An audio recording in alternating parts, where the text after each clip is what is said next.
जय माता दी दोस्तों। माँ दुर्गा की सातवीं शक्ति कालरात्रि के नाम से जानी जाती है। दुर्गा पूजा के 7वें दिन माँ कालरात्रि की उपासना का विधान है। इस दिन साधक का मन सहस्रार चक्र में स्थिर रहता है।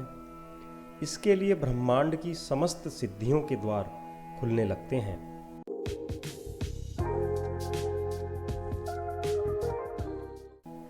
देवी कालरात्रि को व्यापक रूप से माता देवी, काली, महाकाली, भद्रकाली, भैरवी, मृत्युरुद्राणी, चामुंडा, चंडी और दुर्गा के कई विनाशकारी रूपों में से एक माना जाता है। रौद्री और धुमोरना देवी कालरात्रि के ही अन्य कम प्रसिद्ध नामों में से हैं। माना जाता है कि देवी के इस स्वरूप में सभी राक्षस, भूत, प्रेत, पिशाच और नकारात्मक ऊर्जाओं का नाश होता है जो उनके आगमन से पलायन करते हैं। सहस्रार चक्र में स्थित साधक का मन पूर्णतः माँ कालरात्रि के स्वरूप में अवस्थित रहता है। उनके साक्षात्कार से मिलने वाले पुण्य, सिद्धियों और निधियों में विशेष रूप से ज्ञान, शक्ति और धन इनका वह भागी हो जाता है। उसके समस्त पापों का, विघ्नों का नाश हो जाता है और अक्षय पुण्य लोकों की प्राप्ति होती है। इनके शरीर का रंग घने अंधकार की तरह एकदम काला है। शरीर के बाल बिखरे हुए हैं। गले में विद्युत की तरह चमकने वाली माला है। इनके 3 नेत्र हैं। ये तीनों नेत्र ब्रह्मांड के समान गोल हैं। इनसे विद्युत के समान चमकीली किरणें निसृत होती रहती हैं। देवी भागवत पुराण के अनुसार देवी कालरात्रि ने युद्ध में चंडमुंड के बालों को पकड़कर खड्ग से उनका सिर धड़ से अलग कर दिया था।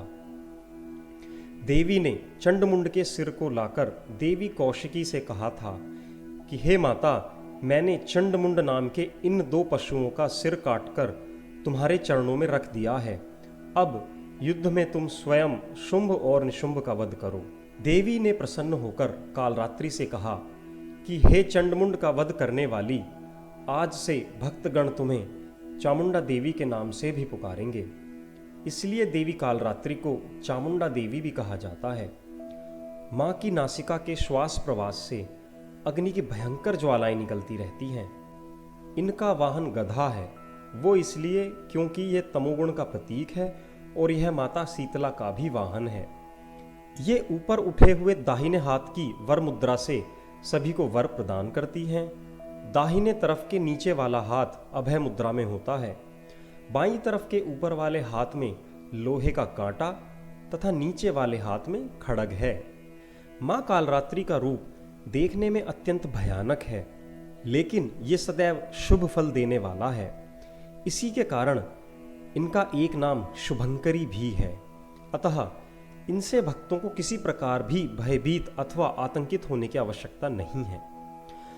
माँ कालरात्रि दुष्टों का विनाश करने वाली हैं। दानव, दैत्य, राक्षस, भूत, प्रेत आदि इनके स्मरण मात्र से ही भयभीत होकर भाग जाते हैं। ये ग्रह बाधाओं को दूर करने वाली हैं। इनके उपासकों को अग्नि भय, जल भय, जंतु भय, शत्रु भय, रात्रि भय आदि कभी नहीं होते। इनकी कृपा से साधक सर्वथा भयमुक्त हो जाता है। माँ कालरात्रि के स्वरूप विग्रह को अपने हृदय में अवस्थित करके मनुष्य को एकनिष्ठ भाव से उनकी उपासना करनी चाहिए। यम, नियम और संयम का उसे पूरी तरह से पालन करना चाहिए। मन, वचन और काया की पवित्रता रखनी चाहिए। वे शुभंकारी देवी हैं। उनकी उपासना से होने वाले शुभों की गणना नहीं की जा सकती। अतः हमें निरंतर उनका स्मरण, ध्यान और पूजा करनी चाहिए। नवरात्रि की सप्तमी के दिन माँ कालरात्रि की आराधना का विधान है।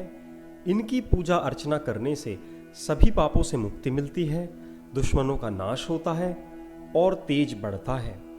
प्रत्येक सर्वसाधारण के लिए आराधना योग्य यह श्लोक सरल और स्पष्ट है। माँ जगदम्बे की भक्ति पाने के लिए इसे कंठस्थ कर नवरात्रि में 7वें दिन इसका जाप करना चाहिए। या देवी सर्वभूतेषु माँ कालरात्रि रूपेण संस्थिता, नमस्तस्यै नमस्तस्यै नमस्तस्यै नमो नमः। इस मंत्र का जाप करने से व्यक्ति भयमुक्त हो जाता है। जय माता दी।